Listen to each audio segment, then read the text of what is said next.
সবাইকে স্বাগতম। আশা করি সবাই ভালো আছেন। আজকের আবার আপনাদের সামনে এলাম একটা ভিডিও করতে, যেটার বিষয় সিএএ, সিটিজেন অ্যামেন্ডমেন্ট অ্যাক্ট। সারা দেশে এটা নিয়ে খুব হইচই হচ্ছে যে কেন সিএএ করা হলো, সিএ এর গুরুত্ব কী, এবং এই সিএ নিয়ে মানুষের মনে নানা রকম প্রশ্নচিহ্ন দেখা দিয়েছে। সেই রকম আমার মনেও কিছু প্রশ্নচিহ্ন দেখা দিয়েছে, এবং যে প্রশ্নগুলো নিজের মনে মনে আমি করেছি এবং পড়াশোনা করে তার উত্তর খোঁজারও চেষ্টা করেছি। সেইটা 10টা পয়েন্টে সেই প্রশ্ন উত্তর আপনাদের সামনে আমি আজকে রাখব। আমার চ্যানেলের নাম বোধোদয়, বোধযুক্ত উদয়, সবার হোক বোধোদয়।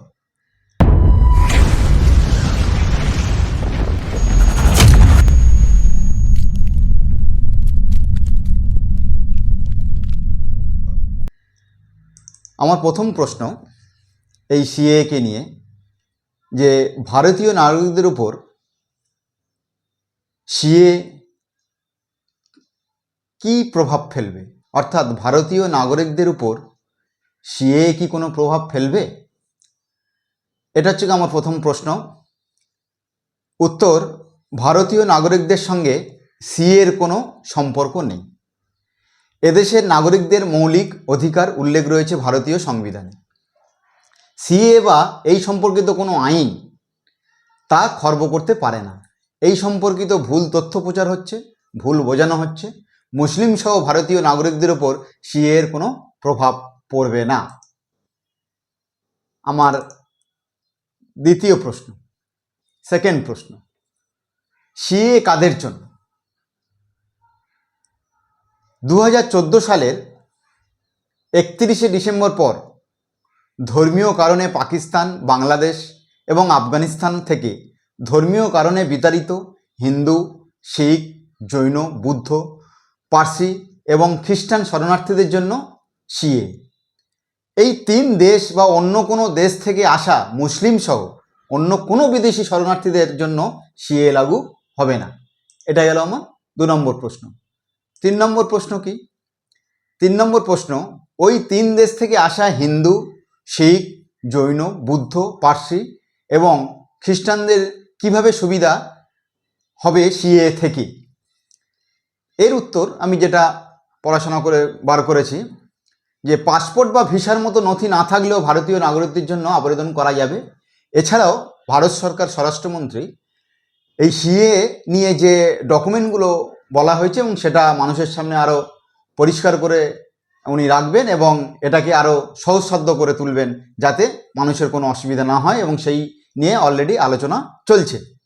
সিএর মাধ্যমে এই শরণার্থীরা এমন সুযোগ পাবেন। দ্বিতীয়, ভারতীয় নাগরিকদের জন্য তাদের আবেদনের রাস্তা আরও মসৃণ হবে। এদেশে বসবাসের ন্যূনতম সময় 1+11 বছরের পরিবর্তে 1+5 বছর করা হবে এবং করা হয়েছে। আমার চতুর্থ প্রশ্ন, যেটা আমার মনে এসেছিল, যে এর মানে কি এই যে পাকিস্তান, বাংলাদেশ এবং আফগানিস্তানের মুসলিমরা এখনই ভারতীয় নাগরিকত্ব পাবেন না? প্রশ্নটা ভালো করে শুনবেন। 4 নম্বর প্রশ্ন, এর মানে কি এই যে পাকিস্তান, বাংলাদেশ এবং আফগানিস্তানের মুসলিমরা কখনোই ভারতীয় নাগরিকত্ব পাবে না? উত্তর: না, এমন কোনো লক্ষ্যে সিএ গঠন করা হয়নি।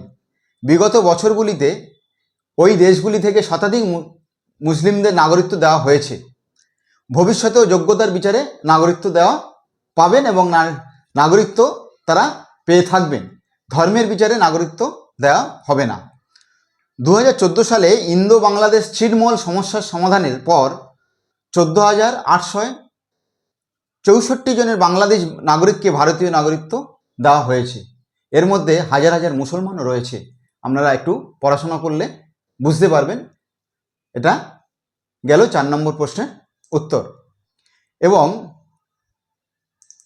তাই সেই কারণে ভারতের অবৈধ বসবাসকারী যে কোনো বিদেশির জন্যই এই 2 আইন প্রযোজ্য। স্থানীয় থানা বা প্রশাসনের তদন্ত রিপোর্টের ভিত্তিতে অনুপ্রবেশকারী বা অবৈধভাবে বসবাসকারী বিদেশি নাগরিককে চিহ্নিত করা হয়ে থাকে। ওই নাগরিককে সংশ্লিষ্ট দেশের দূতাবাসের তরফে সঠিক নথিসহ মূল দেশে পাঠানোর ব্যবস্থা করা হয়। 1946-এর বিদেশি আইন অনুযায়ী বিদেশিদের চিহ্নিতকরণের পরই অসমে এই ফেরত পাঠানোর প্রক্রিয়া শুরু হয়েছে। অর্থাৎ এই পদ্ধতিতে কোনো বৈষম্য বা ত্রুটির প্রশ্ন নেই। বিদেশি আইনের 3 ধারা এবং পাসপোর্ট আইনের 5 ধারা অনুযায়ী বিদেশি নাগরিকদের চিহ্নিতকরণ, আটক এবং ফেরত পাঠানোর ক্ষমতা সম্পূর্ণ রাজ্য সরকার এবং তার জেলা প্রশাসনের রয়েছে। এবারে গেল 5 নম্বর প্রশ্ন আমার। 5 নম্বর প্রশ্ন আমার মনে যে উক্ত দেশগুলির থেকে এদেশে এসে অবৈধভাবে বসবাস করা মুসলিমদের কি বিতাড়িত করা হবে? উত্তর, না। কোনো নাগরিকের বিতরণের সঙ্গে সিএর কোনো সম্পর্ক নেই। কোনো নাগরিকের বিতরণের সঙ্গে সিএর কোনো সম্পর্ক নেই। 1946-এর বিদেশি আইন ও 1920-এর পাসপোর্ট আইন অনুযায়ী এই সংক্রান্ত সিদ্ধান্ত নেওয়া হয়ে থাকে। বিদেশি নাগরিকদের ভারতে প্রবেশ এবং প্রস্থান সম্পর্কিত সিদ্ধান্ত এই 2 আইনের ভিত্তিতে হয়ে থাকে, কোনো ব্যক্তির ধর্ম বা দেশের ভিত্তিতে নয়। আমার 6 নম্বর প্রশ্ন, ওই 3 দেশে ধর্মীয় কারণে অত্যাচারের শিকার হওয়া হিন্দুরা কি সিএর জন্য আবেদন করতে পারবেন? উত্তর, না। তাদের অন্য ধর্মের বিদেশি নাগরিকদের মতোই আগের পদ্ধতিতে আবেদন করতে হবে। সিএ থাকলেও 1955-এর নাগরিকত্ব আইন অনুযায়ী তারা কোনো অতিরিক্ত সুবিধা পাবে না। আমার 7 নম্বর পয়েন্ট যেটা ছিল, প্রশ্ন ছিল আমার, বর্ণ, লিঙ্গ, রাজনৈতিক সংগঠনের সদস্য, ভাষা ইত্যাদির বিচারেও কি আবেদন করা যাবে সিএর মাধ্যমে? উত্তর, না। সিএর বিস্তৃতি অত্যন্ত স্পষ্ট। 3 পড়শি দেশের 6 সংখ্যালঘু গোষ্ঠীর বিদেশি নাগরিকরাই শুধু এই আবেদন করতে পারবেন। অন্য কোনো দেশের বিদেশি নাগরিকত্ব আইন 1955 অনুযায়ী 69তম শর্ত পূরণের মাধ্যমে ভারতীয় নাগরিকত্বের জন্য আবেদন করতে পারবেন। এটা গেল 7 নম্বর। আমার 8 নম্বর প্রশ্ন ছিল, সিএর কারণে ধীরে ধীরে ভারতীয় নাগরিকত্ব হারাবেন মুসলিমরা? উত্তর, সিএর কোনো ভারতীয় নাগরিকের উপর কোনো প্রভাব ফেলবে না। সিএ কোনো ভারতীয় নাগরিকের উপর কোনো প্রভাব ফেলবে না। সব ভারতীয় নাগরিকরাই তাদের সংবিধান প্রদত্ত মৌলিক অধিকার পাবেন। কোনো ভারতীয় নাগরিককে তার নাগরিকত্ব থেকে বঞ্চিত করা হবে না এবং সেটাতে সিএতে বলা রয়েছে। বরং 3 পড়শি দেশের নির্দিষ্ট পরিস্থিতির শিকার বিশেষ বিদেশি নাগরিকদের জন্য ভারতীয় নাগরিকদের সুযোগ দেবে এই আইন। আমার 9 নম্বর প্রশ্ন যেটা এই সিএকে নিয়ে, সিএর পর এনআরসি হবে এবং মুসলিম বাদে সব শরণার্থীদের নাগরিকত্ব দেওয়া হবে এবং মুসলিমদের ডিটেনশন ক্যাম্পে পাঠানো হবে। এটা আমার প্রশ্ন উঠেছিল মনের মধ্যে। তার উত্তর হিসাবে আমি যেটা পেলাম, এনআরসির সঙ্গে সিএর কোনো সম্পর্ক নেই। 2004 সালের ডিসেম্বর থেকে 1955-এর নাগরিকত্ব আইনের সঙ্গে আইনত সংযুক্ত। এনআরসি, তাহলে এনআরসি কিসের সঙ্গে সংযুক্ত না, 2004 সালের ডিসেম্বর থেকে 1955-এর নাগরিকত্ব আইনের সঙ্গে আইনত সংযুক্ত হচ্ছে কি এনআরসি। 2003 সালের কিছু নির্দিষ্ট নিয়মের ভিত্তিতে এই আইন কার্যকরী সম্ভব। ভারতীয় নাগরিকদের রেজিস্ট্রেশন পদ্ধতি এবং জাতীয় পরিচয়পত্র সম্পর্কিত বিষয়ের সঙ্গে তা জড়িত। বিগত 15 থেকে 16 বছর ধরে এই আইন রয়েছে।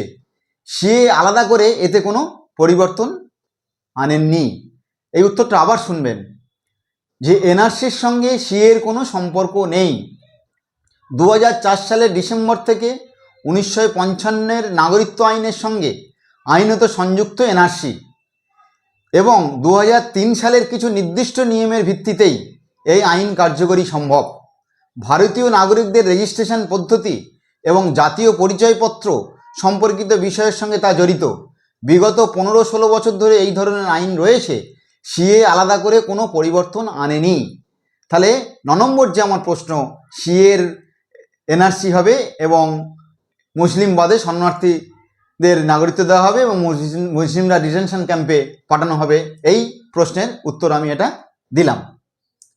এবারে আমার 10 নম্বর পয়েন্ট, 10 নম্বর পয়েন্ট যেটা, যে সিএ করতে হবে, বিভিন্ন রকম নেগেটিভ লোকজন যারা বলছে করতে দেব না, হবে না, না করলে অসুবিধা নেই। আচ্ছা, আমি আপনাদের একটা প্রশ্ন করতে চাই। আধার প্যান লিঙ্কের সময় অনেকেই অনেক রকম আওয়াজ তুলেছিল যে এই আধার প্যান লিঙ্ক করতে হবে না, না করলে কোনো অসুবিধা নেই। আজকের ডেটে আধার প্যান লিঙ্ক মানুষ বাধ্য হয়ে করছে এবং হাজার হাজার মানুষের এই যে 1000 টাকা করে ফাইন চলে গেল, কোনো রাজনৈতিক দল তার প্রতিবাদ করে এই মানুষদের টাকা ফেরতের ব্যবস্থা করছে? যে আধার প্যান লিঙ্ক হয়েছে ঠিক কথা, কিন্তু এই গরিব মানুষ, এই সাধারণ মানুষ, এই মধ্যবিত্ত মানুষদের 1000 টাকা করে ফেরত দেওয়া হোক।